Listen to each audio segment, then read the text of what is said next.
welcome back to Nightly Nerds. I'm Tote. And I'm Ginger. And we're playing Kingdom Hearts. Kingdom Hearts Final Mix. Final Mix. No doubt. Don't speak. I know just what you're doing.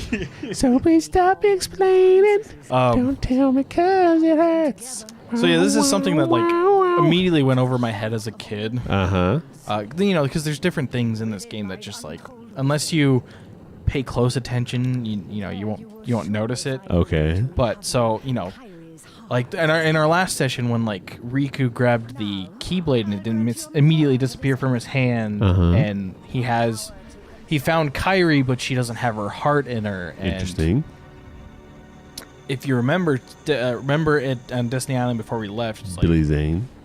Billy Zane and the little door that they were all super curious about finally opened, and then like Kairi went whoosh and then disappeared. Okay.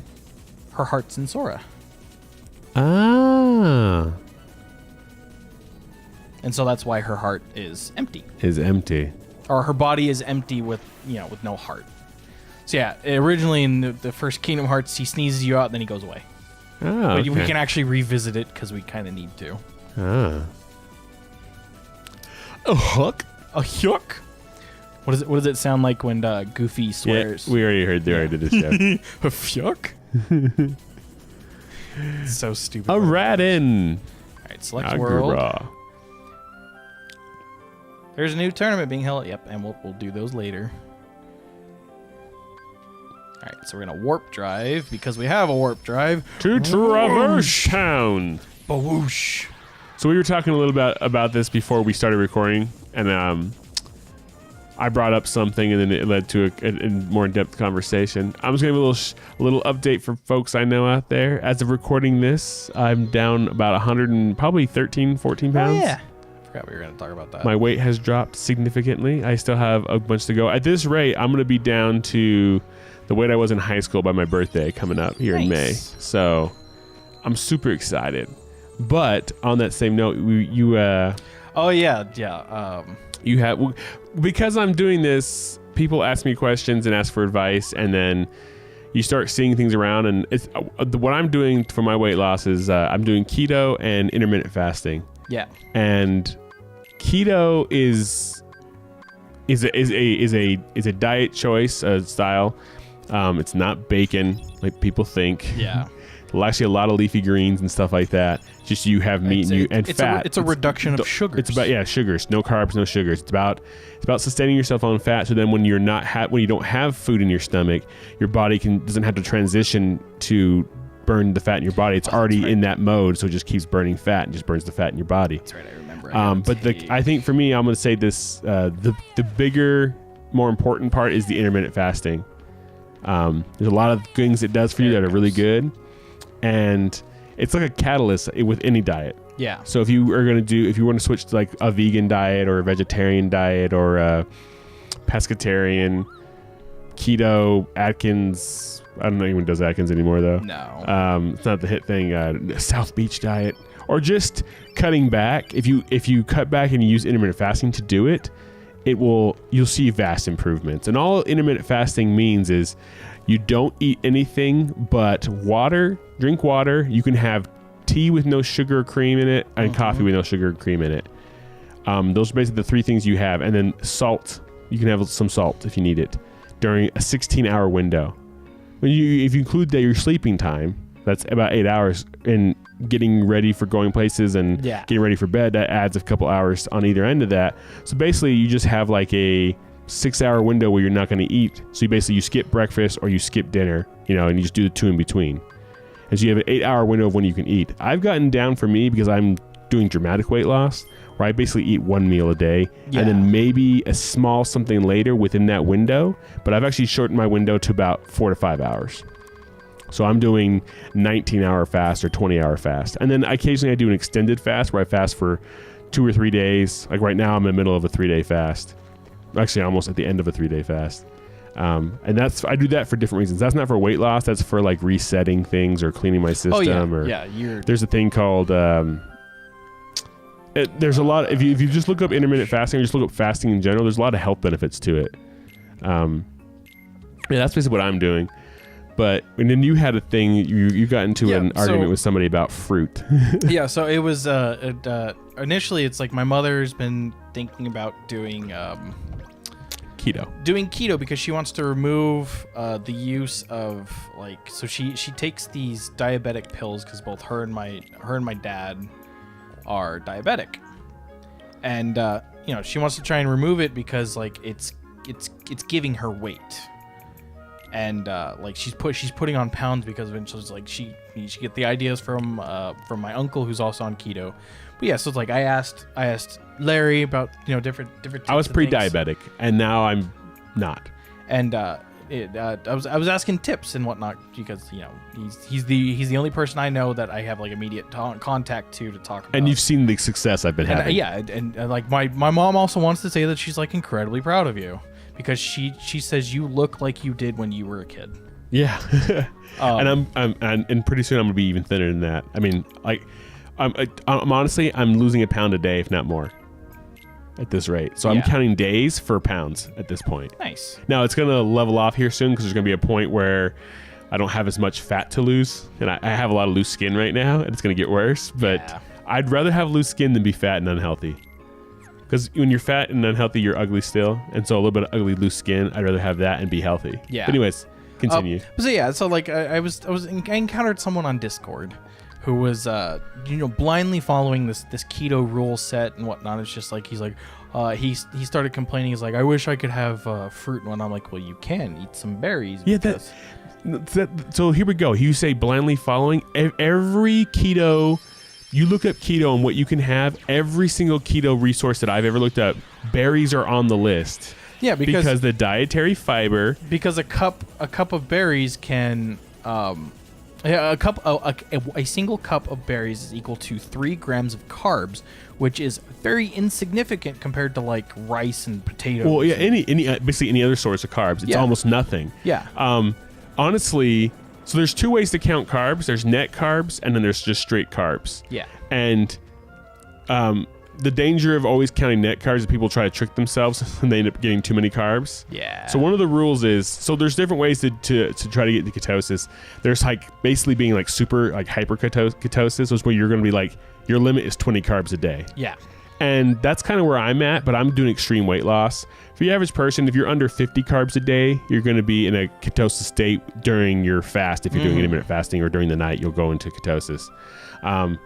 But honestly, if you're not going over 50, and so if your rule is 50, which I think is healthy for the average person who just needs to lose a few pounds and wants to get healthy. Yeah. If your carb limit you gave yourself is 50 carbs, you don't want to have more than 35 net carbs, because then that'll put you over 50 overall for your overall carbs. But if you're counting net carbs, yeah, if you're doing 35 net carbs for your day, you can have, what is that? That'd be 11 cups of berries in a day and not hit your carb limit. Oh, 100%. No, not that you would do that, but the dietary fiber negates. So that's whenever you see something like a low carb wrap, it'll say 5 net carbs. Yeah. What it is it has like, say, 7 carbs for the wrap, but there are 2 carbs or 2 grams of dietary fiber, which negate 2 of those, or something like that to that effect.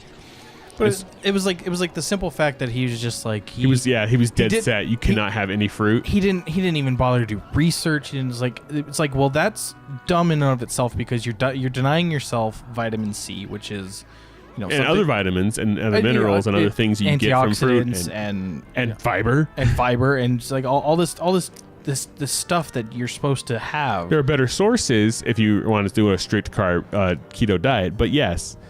And not that much better when I say that. Sorry. Yes. There's like one of the big ones they tell you to eat is like cabbage and leafy greens, and those have carbs in them. But you got to be careful with sugar with cabbage and kale because you can also hyperactive your there's some your other thyroid. Yeah, there's things in there that can cause that.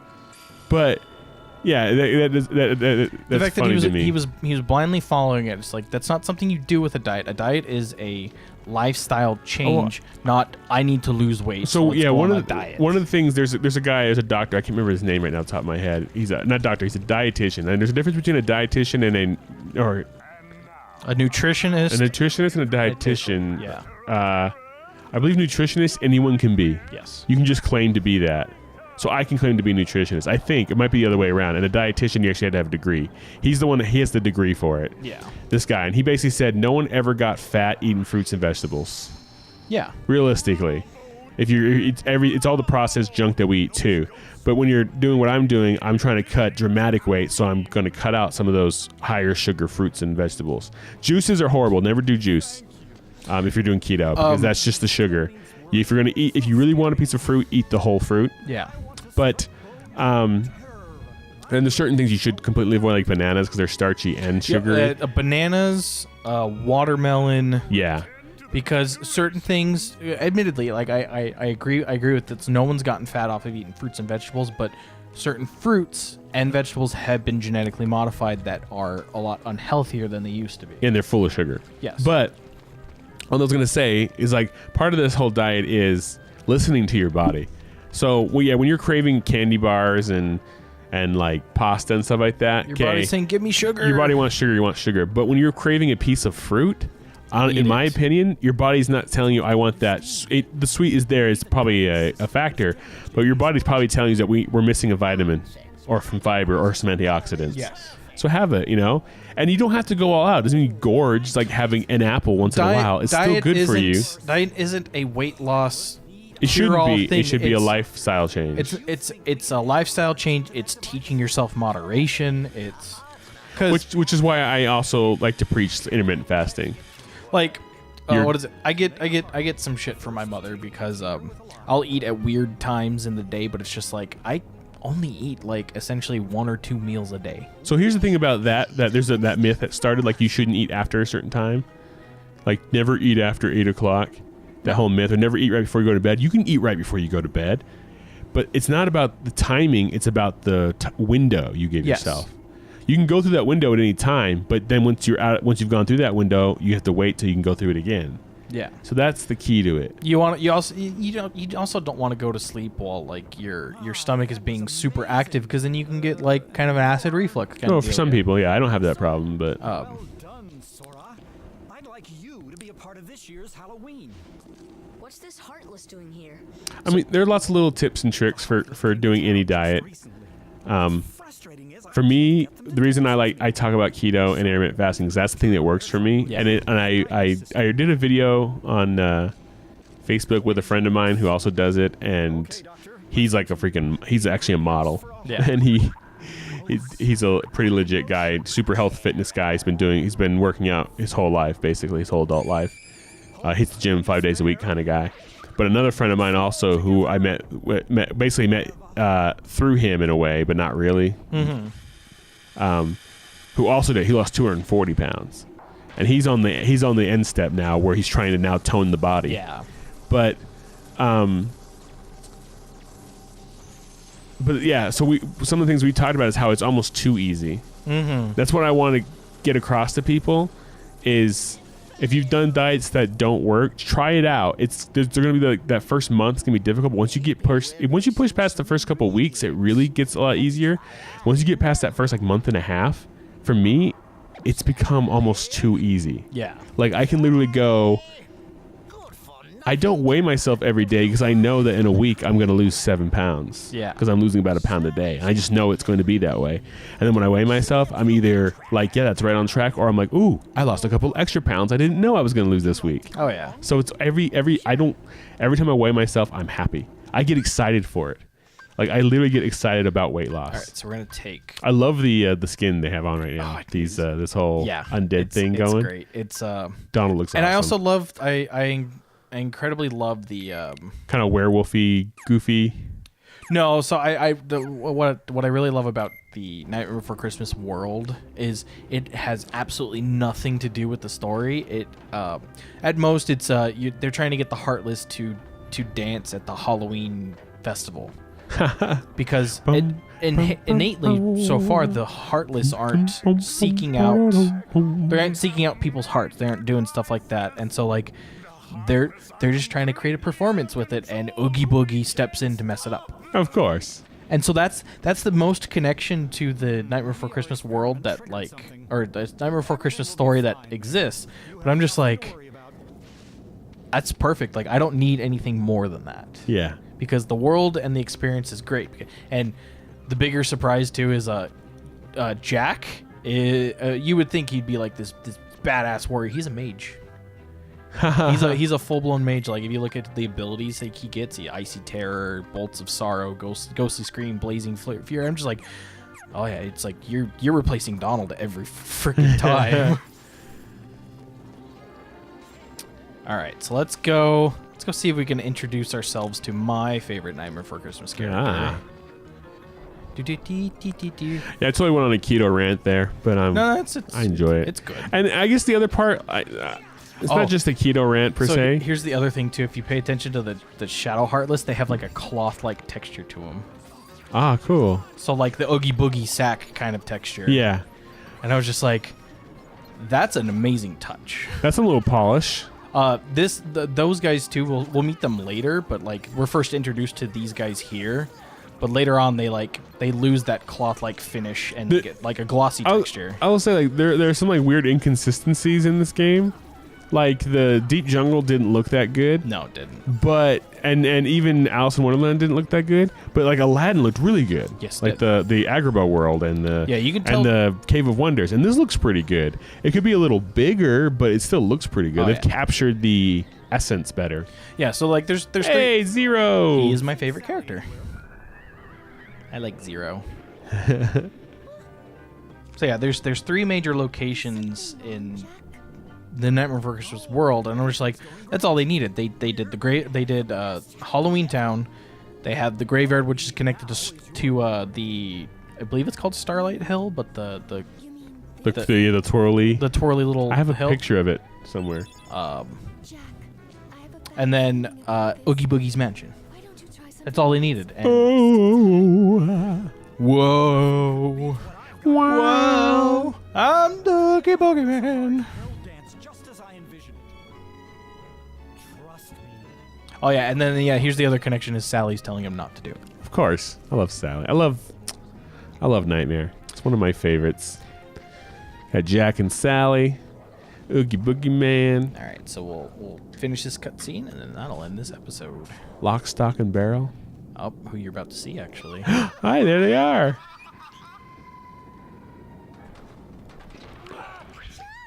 Oh, shock. Yeah. That's what I meant. You're thinking of Lock, Stock, and 2 Smoking Barrels, yeah. What should we do? Gosh, you really are stupid. Isn't it obvious? Tell Oogie Boogie. I love it. I love it. All right, that'll end this episode. All right, everybody, that'll end this episode of Nightly Nerds in Nightmare Before Christmas of Kingdom Hearts Final Mix. And we'll catch you guys next time. Bye-bye. Bye. Hey, did you like that video? Well, if you did, click the box on the right for another. Click the box on the left for a playlist. Of course, you could always just subscribe by clicking the link in the middle. Come find us on social media. There are links in the description below. Don't be afraid to leave us a comment. Thanks for watching. I'm Tote. I'm Ginger. See you then. Bye.